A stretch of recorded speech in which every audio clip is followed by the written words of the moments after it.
Selamat datang kembali. Hari ini kita mau membedah sesuatu yang menarik banget khusus untuk Anda. Jadi kita pegang sebuah analisis dari 78 orang paling sukses di dunia, ada Jeff Bezos, ada Ryan Reynolds, untuk menjawab satu pertanyaan. Apa sih rahasia mereka dalam bercerita? Dan misi kita di sini bukan cuma buat tahu, tapi untuk membongkar 5 teknik spesifik yang selalu mereka pakai. Supaya Anda bisa langsung coba.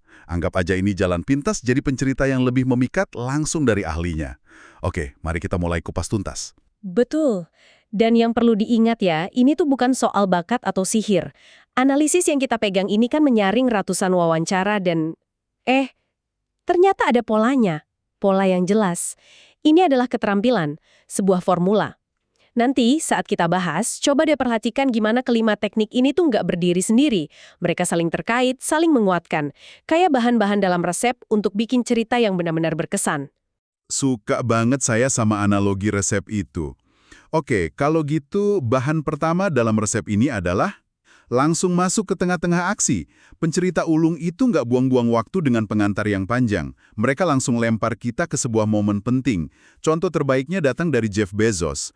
Dia nggak mulai dengan, pada tahun 1995, saya punya ide untuk sebuah toko buku online. Aduh, membosankan. Sangat membosankan. Kita semua udah tahu cerita itu. Tepat. Sebaliknya, dia langsung bawa kita ke sebuah gudang. Dia bilang, saya sedang mengepak totak, berlutut di lantai semen yang keras. Cuma dengan satu kalimat itu, kita langsung ada di sana kan? Dia bahkan nambahin detail fisik yang bikin kita ikut ngerasain, lutut saya sakit sekali. Nah, itu dia, detail sensorik. Bukan cuma bilang saya lelah, tapi lutut saya sakit di lantai semen. Kita bisa bayangin dingin sama kerasnya lantai itu. Kita butuh bantalan lutut. Dan temannya di sebelahnya nyeletuk, bukan yang kita butuhkan itu meja untuk mengepak. Bezos menutup ceritanya dengan bilang, itu adalah ide paling brilian yang pernah saya dengar. Coba lihat deh, dalam kurang dari 30 detik, kita ada di sana, ngerasain sakit di lututnya, ngelihat tumpukan kotak, dan jadi saksi momen aha yang kecil tapi penting banget. Menurut Anda, apa yang paling kuat dari cerita sesingkat itu? Dialognya atau deskripsi fisiknya? Pertanyaan bagus. Menurut saya, gini, deskripsi fisiknya itu kailnya. Itu yang menarik kita masuk. Tapi dialognya adalah dagingnya. Dialog itu yang nunjukin masalah dan solusinya secara dramatis. Para ahli retorika punya istilah keren buat ini, in medias res, yang artinya ya memulai dari tengah. Ini cara untuk menghargai waktu audiens. Nggak ada pemanasan, langsung ke intinya, langsung ciptain momentum. Detail-detail kecil, lantai semen, lutut sakit, itu yang mengubah laporan fakta jadi sebuah pengalaman. Jadi, kalau kita mau mempraktikannya, gimana caranya? Apa kita harus punya momen dramatis di gudang Amazon juga? Ya enggak dong, kuncinya sederhana kok.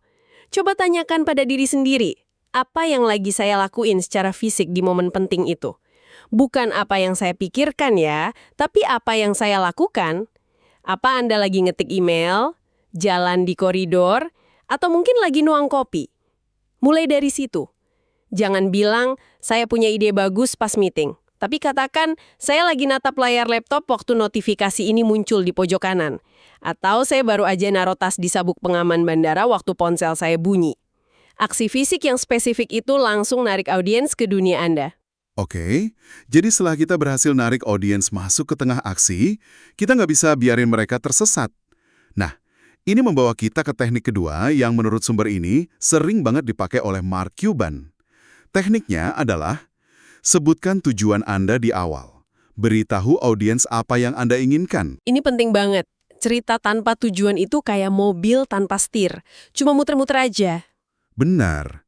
Dan contoh dari Mark Cuban ini menurut saya kuat banget justru karena tujuannya sangat sederhana. Waktu dia umur 12 tahun, dia cuma punya satu keinginan. Sepasang sepatu Converse baru. Itu aja. Sangat bisa kita pahami kan? Kita semua pernah pengen sesuatu sebegitunya waktu kecil. Tentu. Dan dengan nyebutin tujuan itu di awal, dia langsung masang satu pertanyaan di kepala kita. Dia bakal berhasil nggak ya dapetin sepatunya? Kita jadi punya alasan untuk terus dengerin. Dan tentu aja ada hambatannya. Ayahnya bilang, sepatu yang kamu pakai masih bagus. Tapi kemudian ayahnya ngasih kunci. Kalau kamu punya pekerjaan, kamu bisa beli apapun yang kamu mau. Nah, momen ini buka peluang. Salah satu teman poker ayahnya nawarin dia kerjaan jual kantong sampah dari pintu ke pintu. Jadi, Cuban kecil ngelakuin itu. Dia beli sekotak kantong sampah harga $3, terus dia jual $6. Akhirnya, dia bisa beli sepatu Converse itu. Tapi yang lebih penting, dia belajar pelajaran pertamanya tentang jualan dan bisnis. Nah, lihat kan, seluruh cerita itu ditopang sama satu tujuan simpel, dapetin sepatu. Tanpa tujuan itu, ceritanya cuma jadi seorang anak menjual kantong sampah. Ya, nggak menarik. Dengan adanya tujuan, kita jadi ikut berinvestasi secara emosional. Kita pengen dia berhasil.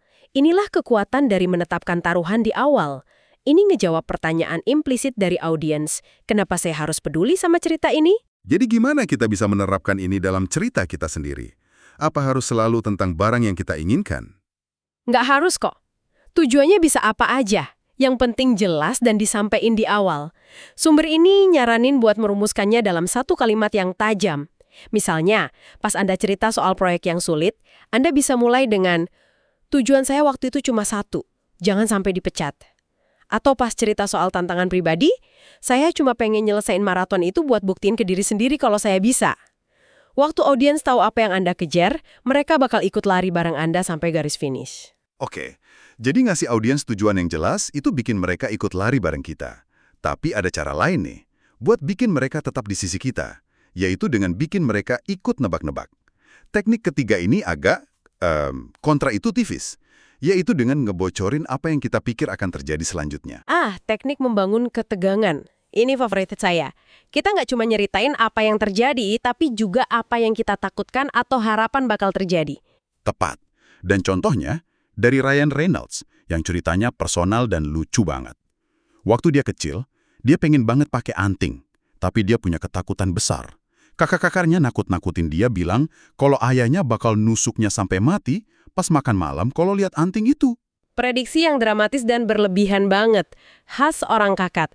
Tapi itu berhasil bikin taruhannya jadi tinggi di benak kita. Tinggi banget. Jadi, Reynolds tetap nekat nindik telinganya. Dia cerita dengan detail gimana dia pulang ke rumah, wajahnya merah padam karena cemas akan bencana yang akan datang. Dia duduk di meja makan, tegang, nungguin ledakan amarah ayahnya. Di titik ini kita sebagai pendengar juga ikut nahan napas. Kita udah tahu apa yang dia prediksi bakal terjadi. Dan justru karena kita tahu prediksinya, momen puncaknya jadi jauh lebih kuat. Jauh lebih kuat. Karena yang terjadi justru sebaliknya. Waktu dia lihat sekeliling meja, dia sadar sesuatu yang luar biasa. Ketika kakaknya juga pakai anting, mereka semua nindik telinga mereka hari itu buat ngelindungin dia dari kemarahan sang ayah. Solidaritas persaudaraan. Cerita itu luar biasa. Dan ini contoh sempurna soal gimana kontras itu bekerja. Kontras antara apa yang kita harapkan terjadi, yaitu ayahnya ngamuk, sama apa yang sebenarnya terjadi, yaitu dukungan dari saudara-saudaranya. Itu menciptakan puncak emosional yang sangat memuaskan. Ini bikin kita nggak cuma dengar ceritanya, tapi juga ikut ngerasain kelegaan dan kehangatan di akhir. Jadi kuncinya bukan cuma menceritakan kejadiannya, tapi juga nyeritain apa yang ada di kepala kita waktu itu. Tepat sekali. Saran praktis dari sumbernya adalah bagikan pikiran internal Anda. Jangan takut kedengeran cemas atau terlalu berharap.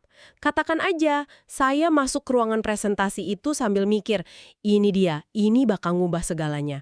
Atau sebaliknya, jujur aja, saya pikir wawancara itu bakal jadi bencana. Saya yakin bakal kaku dan lupa semua yang udah saya siapin. Dengan ngebagiin prediksi itu, Anda ngundang audiens buat nanya, terus apa yang terjadi? Prediksinya bener nggak? Mereka jadi penasaran. Saya suka itu, bikin pendengar jadi kayak teman curhat kita. Nah, dari berbagi pikiran internal, kita pindah ke teknik 4 yang menurut analisis ini adalah yang paling umum dan mungkin paling kuat. Bagikan dialog asli. Jangan cuma ngerangkum percakapan, tapi putar ulang kata per katanya. Ini adalah pembeda antara cerita yang datar dan cerita yang hidup. Dialog itu membawa masa lalu ke masa sekarang. Contohnya dari Cody Sanchez, seorang investor. Dia cerita soal momen penting sama mentornya yang nilainya ratusan juta dolar, David Osborne. Waktu mereka lagi jalan, mentornya tiba-tiba berhenti dan nanya, berapa persisnya uang yang kamu punya di bank sekarang? Sanchez bilang dia nggak tahu angka pastinya. Mentornya nanya lagi, berapa pendapatan dan pengeluaranmu bulan lalu? Jawabannya sama, dia nggak tahu persis. Pertanyaan yang nusuk banget ya. Bisa kita rasain ketidaknyamanan Sanchez waktu itu. Tepat. Lalu, sang mentor ngucapin kalimat yang ngubah segalanya. Bukan rangkuman, tapi kutipan langsung. Dia berkata, uang adalah majikan yang kejam, Jika kamu tidak memperhatikannya, dia akan meninggalkanmu demi orang lain.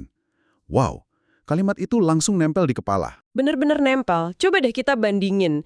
Seandainya Sanchez cuma cerita, mentor saya menyarankan agar saya lebih memperhatikan keuangan saya. Pesannya sama, tapi dampaknya nol. Gampang dilupain.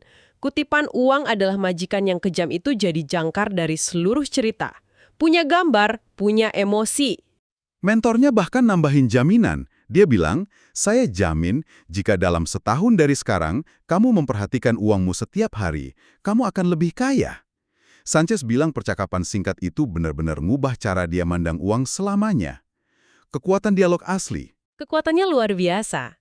Jadi, saran praktis buat Anda yang dengerin, lain kali Anda bercerita, coba ingat-ingat lagi percakapan kuncinya.